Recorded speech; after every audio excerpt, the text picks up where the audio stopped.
right. Who here is familiar with the Jerry Clower story about the professor and the driver? See some hands. Okay. Well, when Christian asked me to fill in for him, he has some prior engagements and he couldn't make it today. And that's kind of the story I feel like I've been living. So you guys in the back, when it comes time for questions, y'all know they're coming your way. So anyway, I'm here to talk a little bit about the applications we've been seeing in forestry and agricultural UAVs. I'm just going to jump right in. So the GPS technology that's on these UAVs started in agriculture, but with the yield maps and stuff that we were getting with that GPS technology, that's an after-the-fact kind of correction. So we don't really have anything that we can look at to go out in the field and correct right now for something that's going on. So we can look at problems at the end of the year, like, well, this field didn't do so well in this area, didn't do so well in this area, but we really can't do any correction. It's kind of after the fact kind of thing. So what we're looking at with UAVs is we can go out and fly. We can collect the data that morning, and by that afternoon, with the proper data assessment, with the proper data collection, and with the proper data management, we can actually go in and maybe the next day or the day after be in a flying to correct problem. And I've got some examples of that I can show you today. Like I said, with the yield monitors, they're an after-the-fact kind of correction. They allow us to see problems after they've happened, but there's really no way to go in and correct. So the UAS allows us to do rapid development of high-resolution sensors to monitor anything from soil stress, plant stress, moisture, nutrition, diseases, and we can detect that stuff in trees as well as in crops, cotton, soybeans, row crop stuff that we're working on.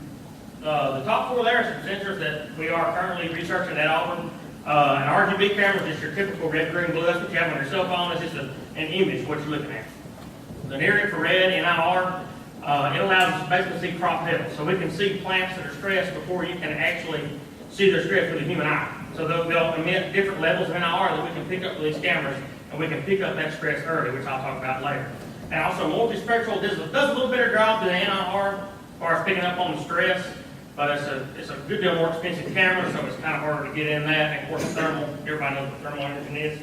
And we have those four. We don't have the bottom two cameras. So we don't really have much experience with those. Those are the ones that are offered with the platforms that our people doing some work with. So real quick with the NIR, a healthy green tree or a healthy green leaf will emit a lot of NIR. So when you're flying an NIR camera, you can pick that up. We see this here. Yeah. See this stress leaf category? Why, you really can't see that with a human eye. You can see it with an NIR camera. So you can see the difference of the NIR that's emitted from a healthy green leaf to the NIR that's emitted to a stress leaf. But this stress leaf, when you look out over the forest or you look out over your field, you look out over your crops, you really can't see that, but this camera can pick it up. Not only that camera is Geo Reference, so we fly over 120, 130, 500 acres.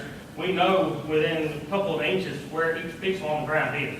So we're looking at this geospatial referencing with the UAVs to really be valuable to help us not only find problems, but know exactly where they are and be able to write a prescriptive map with the GPS that we can go in and apply different types of sprays or whatever we need, where we need them at. So on the drone Recon, you basically have two options. This is the cheapest option. This Phantom 4 here is the easiest to fly. Mr. Lee told me he had one of these. He flies and does imagery on his own place with it. There's a couple of things you can do with these. It's basically either taking video or taking still images. And it depends on what you're looking for.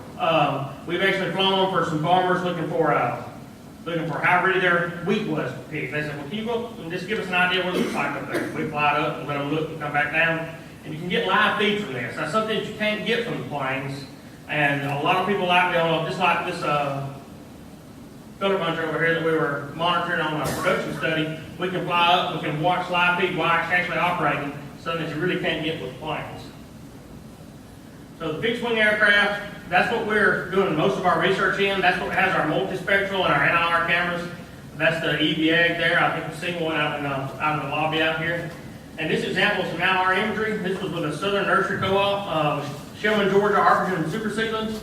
We're actually flying for them, and we were trying to pick up, basically they said, come and fly and see what you can tell us. See what we can learn, see how we can work together. They were very interested in technology, so we went down there and flew entire last growing season from them, from when they planted until when they lifted the seedlings at the end of the year. We'll talk a little bit about that later. So this is a flight plan on the planes. You do have some flight plan options with the quadcopters, but mainly they're flown manually. The planes are mainly all autonomous. So you'll go in, and as you see in this image right over here, that's the layout for our Trimble UX5, which is an autonomous plane that we fly. You just go in, you'll pull a background image. That's just a background image off Google Earth. You'll draw the polygon, your area of interest right here that we want to fly over. Then we'll set our way lines up, and that plane will just fly and take individual still images while it's flying. And each image has a Geo Reference location. Same thing you see down here. This was this is just an example from the EV software. Most of the softwares are the same. You'll pull in a background image from Google Earth, and then you'll draw your polygon that you're interested in, and then it'll draw in the way lines, and you tell it what kind of overlap you want, what you're looking for. And then you basically launch the plane, and it flies its flight constantly, come back to land where you tell it to. Most of the time when it works right. So anyway, data download and processing. Notice at the beginning I said correct data download and processing. You're generating a lot of data with these flights. This is an example of about 130 acres down at E.B. Smith that we have. That's our cotton, corn, and soybean rotation. And like I said, that's about probably 500 different images. And you have creating two files of that plane. You have a telemetry file and you have the pictures. And you're trying to, with the data processing, you're trying to put all that telemetry information together, which is basically your GPS coordinates, your pitch, yaw, and roll of your plane, and the pictures, and where it took that picture at. And it stitches all those images together to make one big ortho mosaic that you see here. But this is just a step in between. That's before it's fully developed into an ortho mosaic. You'll see later. So the data processing, like I said, is key, and where a lot of people get tied up, before it gets very expensive. A little story I'd like to tell about this. The first flight we flew with our very first plane was over 40 acres a week. We went in and got all the information back, got our telemetry files and our images. We put them in the camera picture and said, okay, I'm going to set this process, let's go eat some lunch. I said, okay, that sounds good. So he sets it up in the computer, hits process, and the estimated time was 10 hours to process 40 acres of imagery. Like, man, we got to figure out something else. So we started looking into how to process this imagery.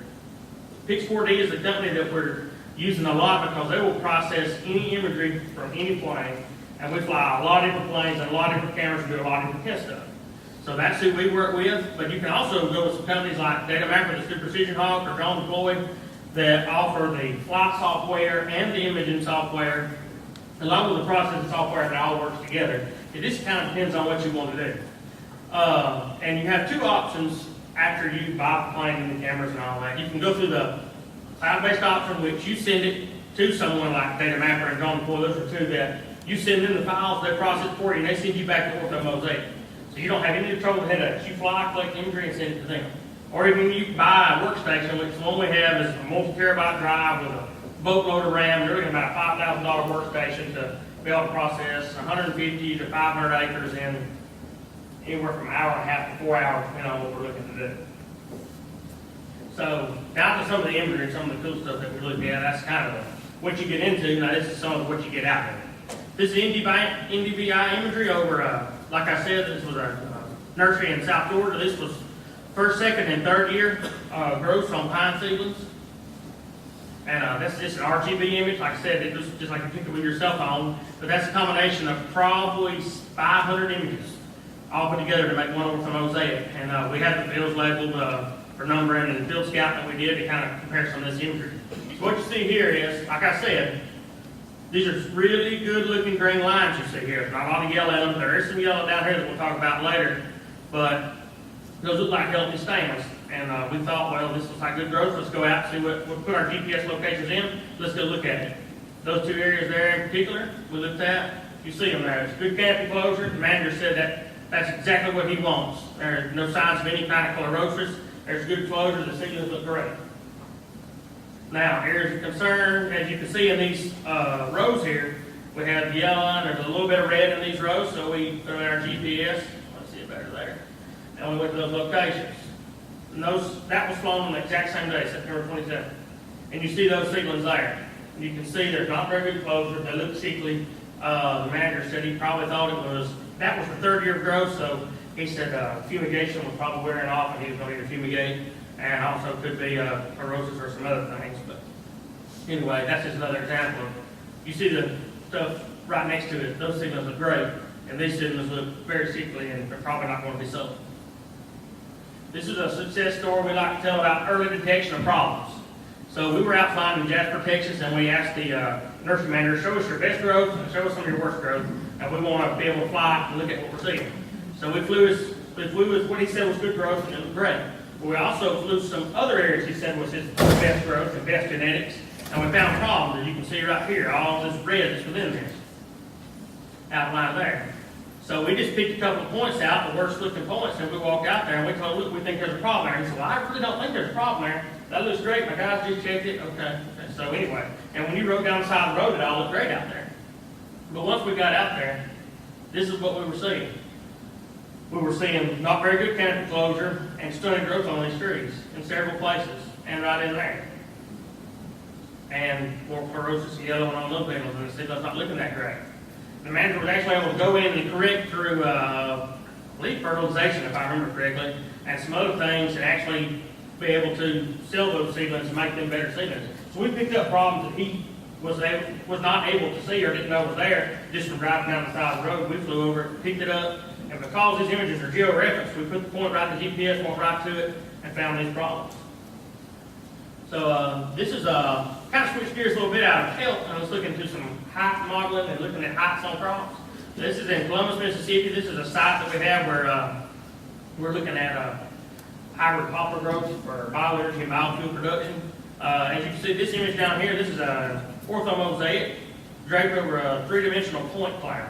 So when you're flying, like I said, these files are really big and there's a lot of processing that depends what you're doing. If you just want a 2D image of your trees and say, well, those trees don't look healthy, that looks kind of yellow, we're going to look at this. That's fairly simple. When you start talking about trying to do volume calculations and do height calculations, it gets to be, that 30 acres I believe was over 25 gigabytes, if I remember information, it's a lot. So anyway, just another example of the imagery that we can get. And you can see these trees here, these trees in here, all these dark green areas are trees that are doing really good. Their growth is good. You go out and look at them and scout that stuff, it looks great. You see these areas in red, and you see these areas in red. These are areas that different trials are planned and different things were done at those areas, and those areas are stressed. The red sometimes can also be deceiving. That can be dirt if there's a lot of dirt showing, and the yellows also show your stress there as well. So we went in and manually, every point you see there, we took on the GPS, and we actually went out and measured these trees with a tape measure by hand, and then we compared it to the information that we got. You can see we have a pretty tight correlation here from that top line you see there is the actual height that we measured of those trees. And when I say trees, they were fairly small. They were from anywhere from 4 to 12 feet. They were in their first year of growth, so they weren't that large. And the information you see right here is what we got from the orthomosaic and the GPS information that we got from the planes. So why it's not exactly on there, it's fairly close, and we believe we can, through better data management and better data processing, we can take this information and actually be able to not only calculate tree height sector, but also be able to do volume estimations as well. So, some challenges that you run into, stuff that we didn't think we would run into. Simple stuff like clouds. We would fly over 150 acres, and we would look at it, and there would just be this block that was formed at many different places all over the field. And we're like, what's wrong here? We go look with the GPS, and we couldn't find anything wrong, and we racked our brains, and we finally started realizing it was clouds moving over. On this 130 acres, you're flying about 30, 35 minutes in the air. Well, on a summer day, the wind's moving a little bit, those clouds can move a lot. It was really affecting our imagery. Takeoffs and landings. That's one thing we thought we'd have no issue with. We're in the middle of 150 acres. We have plenty of places to land. Well, but there's corn, and there's trees, and there's roads, and there's power lines, and before you know it, there's not a nice, 350-foot wide area. You can come bring a plane in that's traveling at 55 miles an hour. So, data handling. That was another big issue that you run into with the planes. The shadow of the clouds. It was a shadow. And that multispectral camera that I showed you actually has a sunshine sensor on top of it. We bought it later that corrects for the sunlight when it's being changed as the clouds are flying over. So that's something that as we realized, we were talking to the people that were developing stuff, and other people were having that same issue, and they went in and fixed that to adjust for it. Like I said, large data sets, handling, storing, sharing. It's a lot of data, but it's also very valuable data depending on what you're looking for. Data processing, large data sets, large processing requirements, and expensive computers. But it also can tell you a lot of information, and we are learning a lot. Field scouting is necessary. You like I said, you can find problems. You can see an area in this field like, well, there's yellow there, there's green there, this looks great, this don't look so great. You really have to walk out after you have that information, put it in the GPS, and go see what's going on. Because we don't have all this imagery and understanding of it enough to calibrate and say, oh, well, these visual spectrums are telling us this, and these visual spectrums are telling us that. But we're working on that, for sure. And system failures. This is what everybody wants to talk about. We've had a few of them. These couple of pictures you see here are, that was Christian there holding a Precision Hawk. It was a nice day. There was no wind. There was no explanation. We were flying about 350 feet in the middle of actually this field right here, and it just took a nosedive at full throttle, straight down the ground. And we went over there. Each plane has its own black box on it for reporting. So for insurance purposes, they looked over it. They could find nothing wrong with it. There's no line, but they told us, you know, that we sent it off to them. They fixed it. Ready to go. This is also another picture there. But we've had a couple other instances. That field in Columbus we were flying was the same store. We had another plane up flying, and we were going across the field, and it got all the way to the end of about 40 acres, and it just stopped. And it just got sky. So there's a lot of rules and regulations that are still in place. You know, the FAA don't want us flying over people. And for these kind of reasons here, when you're going to plane that weighs 5 or 6 pounds, if it falls to full throttle and it's running 30 to 40 miles an hour in the air, and it full throttle down hits you, it's fixing to hurt if it don't kill you. I mean, we actually were in some training in Denver, Colorado, and one of the triple planes that I showed on there, there was a dent in the side of the guy's training trailer that he took us out there. That dent was, man, it was 3.5 foot around. I mean, it was a substantial dent inside the trailer. I was like, man, your trailer, you need to learn how to drive a little better. He's like, I had a student out here. We were training them, and they'd come in and they'd sit there landing off a little bit. And that plane, like I said, it lands at about 45 to 50 miles an hour. It hits some hard pack. It weighs about 6 pounds.